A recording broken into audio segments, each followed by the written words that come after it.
Assalamualaikum warahmatullahi wabarakatuh.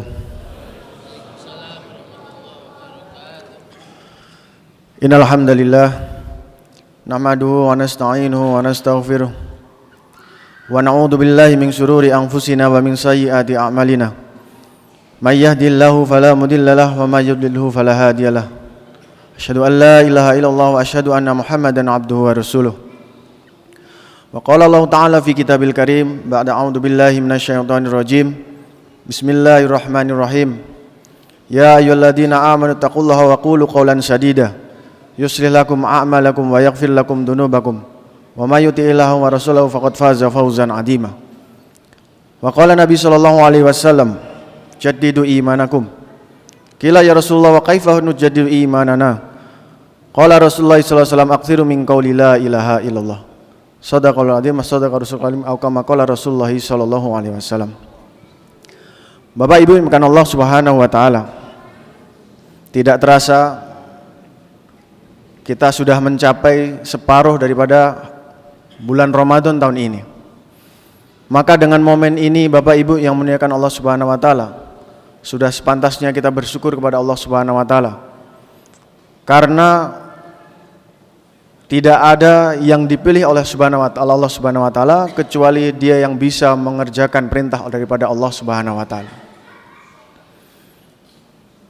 Hadirin Allah Subhanahu wa taala, di momen separuh perjalanan ini hendaknya kita mengkoreksi diri kita. Apakah perjalanan separuh yang telah kita lalui ini sudah benar-benar merubah diri kita, atau paling tidak kita bisa merasakan apakah separuh perjalanan diri kita ini akan menjadikan kita sebagai orang yang diharapkan oleh Allah Subhanahu wa taala dengan momen puasa ini, yaitu menjadi orang yang bertakwa di hadapan Allah Subhanahu wa taala. Kalau berbicara tentang bandingan kita, siapa yang hendaknya menjadi suri tauladan kita? Hendaknya kita berkaca kepada orang-orang yang telah sukses terlebih dahulu di antara kita. Hari ini banyak orang beriman, orang Islam yang membangga-banggakan tokoh-tokoh di luar Islam. Tetapi hendaknya kita ini membanggakan tokoh-tokoh yang telah memang benar-benar bukan hanya dipuji oleh manusia, tetapi dipuji oleh Allah Subhanahu wa taala. Wasabiqunal awwaluna minal muhajirin wal ansor walladzina tabauhum bi ihsan radhiyallahu anhum wardu'an. Para sahabat radhiyallahu ajmain, orang-orang yang berkualitas, orang-orang yang telah Allah sendiri puji di dalam Al-Quran. Mereka telah mendapatkan gelar di sisi Allah Ta'ala. Gelarnya bukan profesor, bukan doktor, bukan insinyur, tetapi gelarnya radhiyallahu anhu. Allah ridho kepada mereka. Lantas kalau kita melihat bagaimana keadaan diri mereka, ada satu cerita Bapak Ibu bukan Allah Subhanahu wa taala. Satu orang sahabat bernama Sayyidina Hanzalah radhiyallahu anhu. Sayyidina Hanzalah radhiyallahu anhu ini diceritakan dalam satu momen dalam satu majelis Rasulullah SAW. Maka ketika mendengar Rasulullah SAW membicarakan tentang perkara surga dan neraka, maka seketika itu dengan adanya keadaan iman daripada Sayyidina Hanzalah ini, maka beliau mengatakan, sesungguhnya ketika Rasulullah SAW menceritakan surga dan neraka di hadapan saya, seolah-olah surga dan neraka itu nampak di depan saya. Bagaimana kenikmatan orang-orang yang ada di dalam surga, bagaimana senangnya orang dalam surga, dan bagaimana sengsaranya orang dalam neraka seolah-olah nampak di depan mata saya. Maka kemudian ketika pulang ke rumah, sahabat ini bertemu dengan istrinya, bertemu dengan anaknya, sedikit berbicara tentang masalah dunia, bersendau gurau dengan mereka. Maka perasaan tadi yang ada di dalam majelis Rasulullah SAW hilang begitu saja. Perasaan seperti seolah-olah melihat surga dan neraka hilang begitu saja. Maka sahabat ini keluar dari rumah, kemudian berteriak-teriak, Hanzalah munafik, Hanzalah munafik, Hanzalah munafik. Maka ketika dia berteriak seperti itu, maka seorang sahabat Sayyidina Abu Bakar datang, wahai Hanzalah, apa yang terjadi? Karena sesungguhnya engkau bukan orang munafik, wahai Hanzalah. Maka beliau mengatakan, wahai Abu Bakar, sesungguhnya aku tadi duduk di depan majelis Rasulullah SAW. Aku mendengar bagaimana surga dan neraka diceritakan oleh beliau. Seolah-olah nampak di depan mataku bahwa surga dan neraka ada di depan mata. Namun wahai Abu Bakar, ketika aku pulang, aku bertemu dengan istriku, aku bersendau gurau bercanda dengan anakku, maka itu semua perasaan yang ada di depan majelis Nabi tadi hilang begitu saja. Maka sesungguhnya aku adalah seorang munafik. Maka lantas sahabat Abu Bakar radhiyallahu anhu mengatakan, wahai Hanzalah, kalau begitu keadaannya, sesungguhnya aku juga munafik. Maka dua orang sahabat ini, Bapak Ibu, maka Allah Subhanahu wa taala bertemu dengan Rasulullah SAW dan menceritakan apa yang terjadi. Ya Rasulullah, sesungguhnya kami berdua dalam keadaan munafik ya Rasulullah. Apa yang terjadi? Sesungguhnya ya Rasulullah, ketika ada di depan majelismu seolah-olah kami begitu taat kepada Allah Ta'ala, menjadikan merasa bahwa seperti seolah-olah surga dan neraka ada di depan mata kami ya Rasulullah. Tapi kemudian ketika kami pulang, perasaan itu hilang ya Rasulullah. Maka Bapak Ibu yang dimuliakan Allah Subhanahu wa taala, Rasulullah SAW bersabda, wahai sahabatku, ketahuilah apabila keadaanmu sama saja seperti itu, ketika di dalam majelisku, ketika engkau ada di dalam kantor, ketika engkau ada dalam sawah, ketika engkau ada di dalam lingkunganmu, ketika engkau ada dalam keluargamu, sama seperti itu, maka sesungguhnya malaikat akan senantiasa berjabat tangan dengan kalian di jalan-jalan. Tetapi wahai Abu Bakar, tetapi wahai Hanzalah, itu sulit, kata Rasulullah SAW. Bapak Ibu kan Allah Subhanahu wa taala, ini adalah orang-orang teladan yang pernah hidup di zamannya.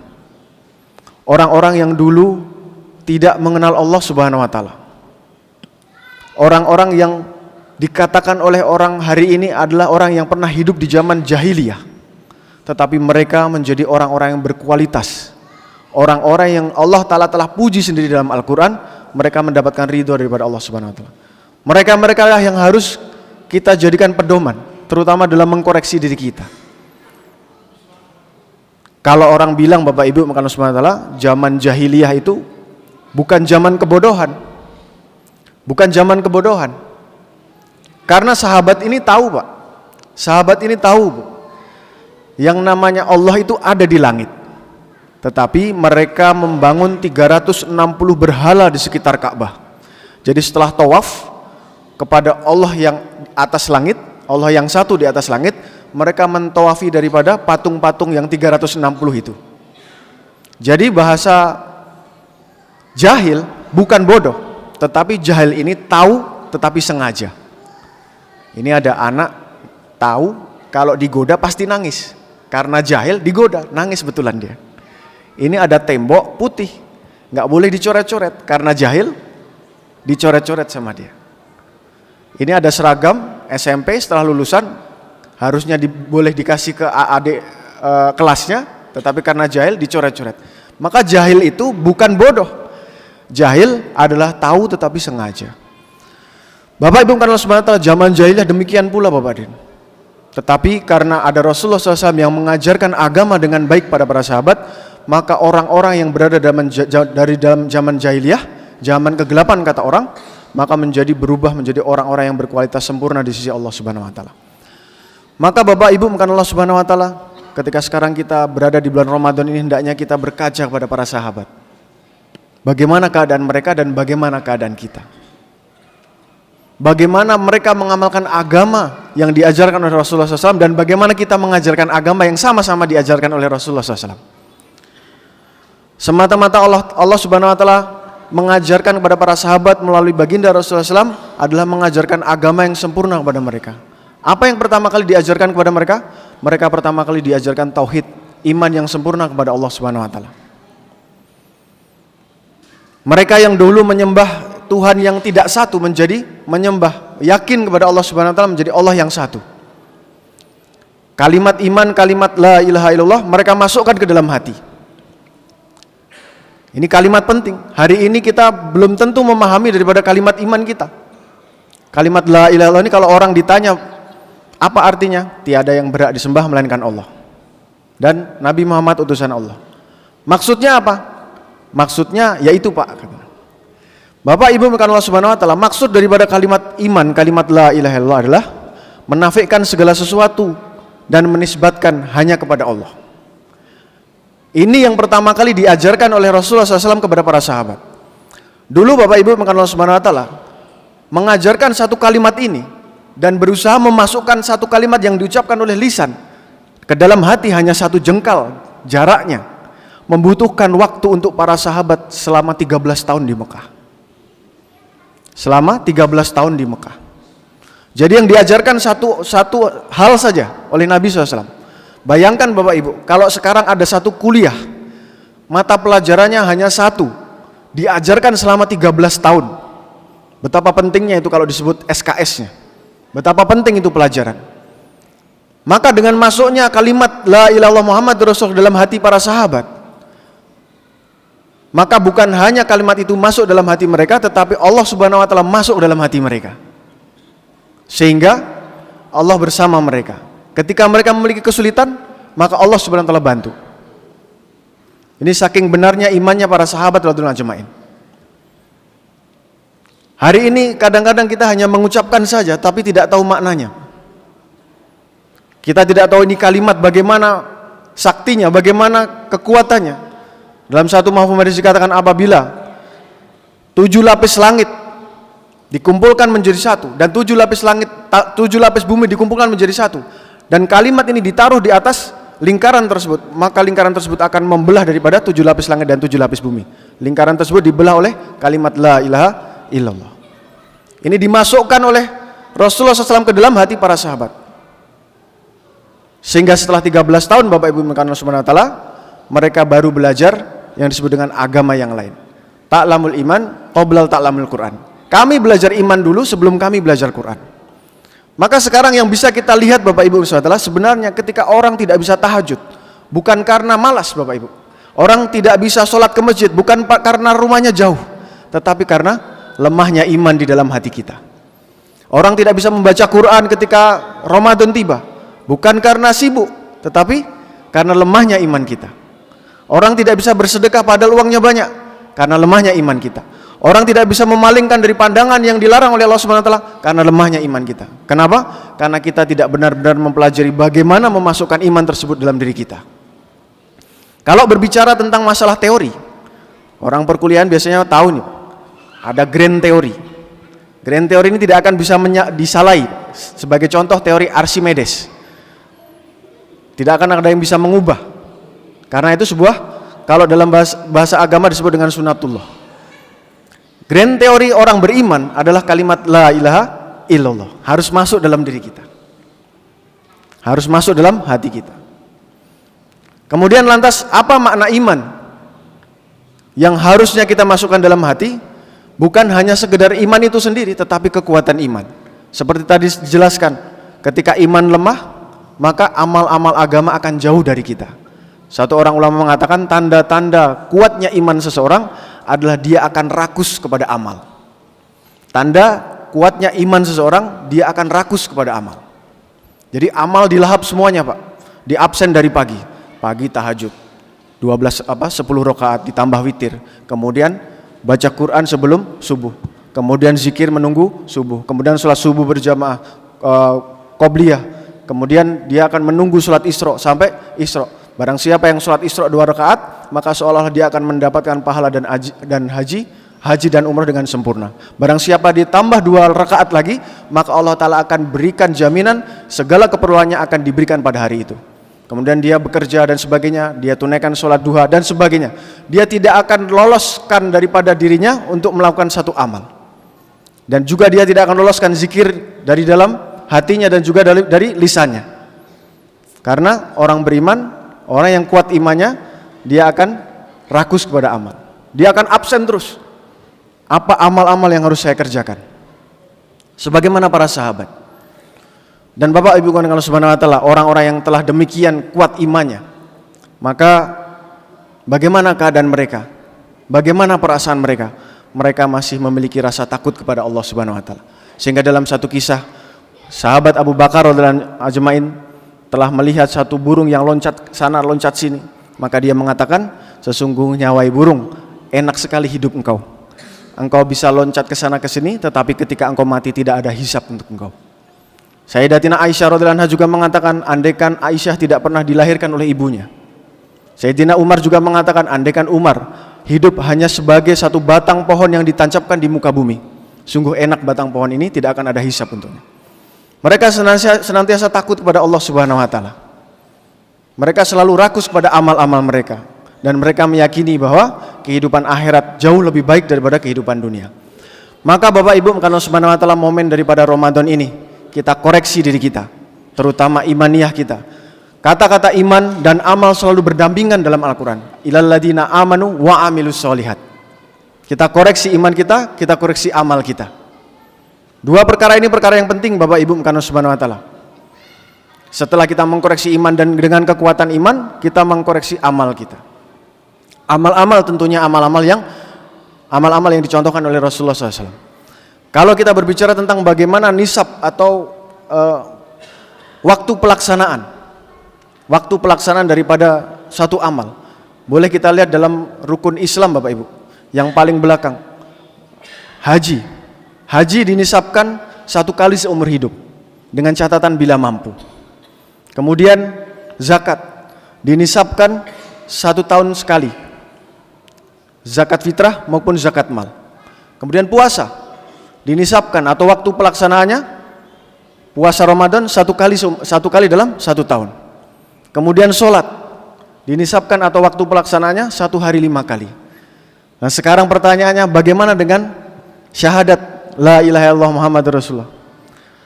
Ulama mengatakan syahadat atau la ilaha illallah Muhammadur Rasulullah ini di waktu pelaksanaannya adalah setiap detik dalam diri kita. Jangan sampai lolos keyakinan kita ini salah kepada Allah Subhanahu wa taala. Kadang-kadang perkara-perkara sepele Bapak Ibu Subhanahu wa taala. Apa maknanya menisbatkan hanya kepada Allah, menafikan yang lain?